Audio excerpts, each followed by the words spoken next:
Singapore looks like the perfect system, but what I learned there challenged what I think about systems and leadership and culture. I arrived in Singapore and I was just blown away. I have never had an international flight where I was able to exit the plane and just walk out of the airport. I didn't have to stop. I didn't have to show my passport. Everything was automated and handled very well in advance. As I've mentioned before, when you're traveling to different countries, it's very important for you to find out how you access that country. Figure out what the visa requirements are and make sure that you've done whatever you need to do to submit your applications. Singapore is one of those countries where you do need to take steps before arrival. And having taken those steps meant that everything was done. By the time I arrived, they were using facial recognition software in order to make sure that I was the person who had submitted that application. And so I walked off the plane and walked straight through. Hi, my name is Kalima Fergus Ayele. I am an international school leader, CEO and founder of Round Trip Ticket Home, where we support school leadership teams with design thinking tools to create cultures of connection and belonging. We believe that design thinking tools are useful because they are a human-centered approach to problem solving. They allow you to use empathy to really identify the challenges that you're facing, really sit with defining the problem, set aside time to imagine and envision an outcome that you desire, and then prototype and experiment your way toward a solution. Our company is called Round Trip Ticket Home because we believe that we're all on a journey of return. In whatever way that means to you, if you think about our current mythology around the hero's journey, for example, if we think of The Wizard of Oz, where we have a young heroine and her companion Toto who seek to find their way home after finding themselves lost in a strange and magical new world. Along the way, she meets some companions, the Scarecrow, who is looking for intelligence, the Tin Man, who's seeking heart, and the Lion, who's looking for courage. And when they finally arrive at the Wizard of Oz, who they believe this powerful wizard will be able to grant them their heart's desire, they're surprised to find out that he has no real power. And in fact, everything that they were seeking, they had within themselves all along. That's true for us as human beings. Many times we're looking for something or someone outside of ourselves in order to give us what we're looking for. But there's good news and bad news. The good news is no one is coming to save us, and we're responsible for taking care of ourselves and one another. And the bad news is there's no one coming to save us. So we're responsible for taking care of ourselves and one another. And what I found in Singapore was what it was like to experience a country where that was really the case, where they had put systems and structures in place that allowed you to live and experience that country with humanity and dignity, because you really did feel like someone had thought of everything. Someone had thought of ways in which to make your experience easeful, navigating the public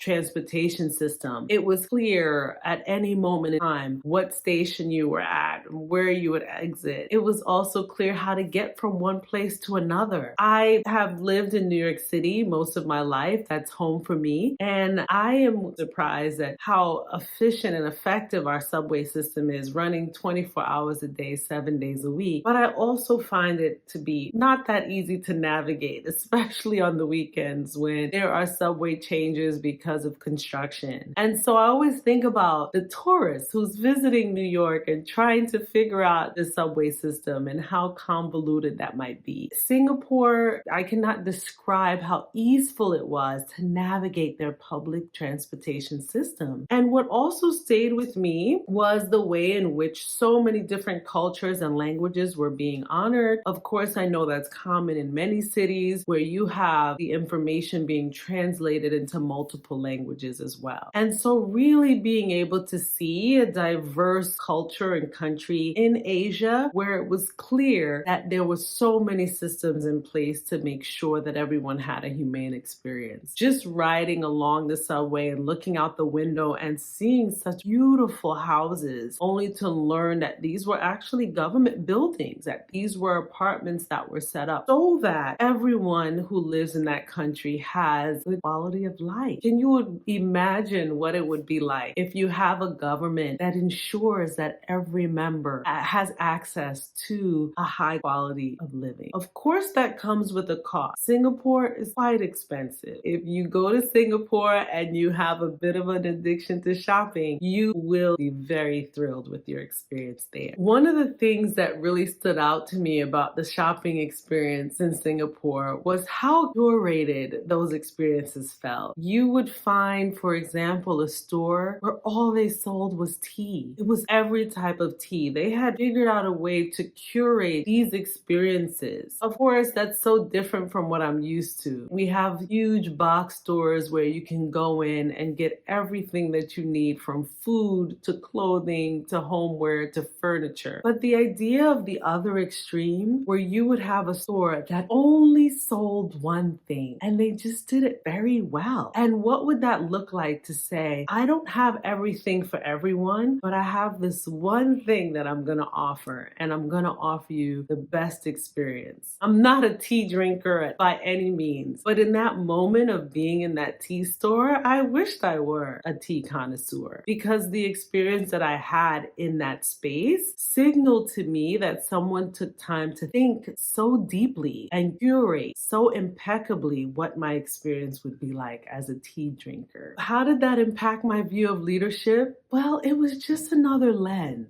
of really feeling like sometimes, especially as a leader, we feel pressure to be everything to everyone. It's okay to say, actually, here's the one thing that I know that I do very well, and I'm the person to come to if that's the one thing that you need. I would love to know your thoughts about this. How do you view that idea of cultivating and curating a singular experience? Do you prefer having that specialty shopping experience, or do you rather walk into a place where you can get everything that you need at once? Leave your comments below and continue to share questions with me that you might have about my experience of visiting other cultures and countries. I'd love to know yours as well. If you've been to Singapore, what was your experience like? I look forward to continuing this conversation with you. Saying bye for now.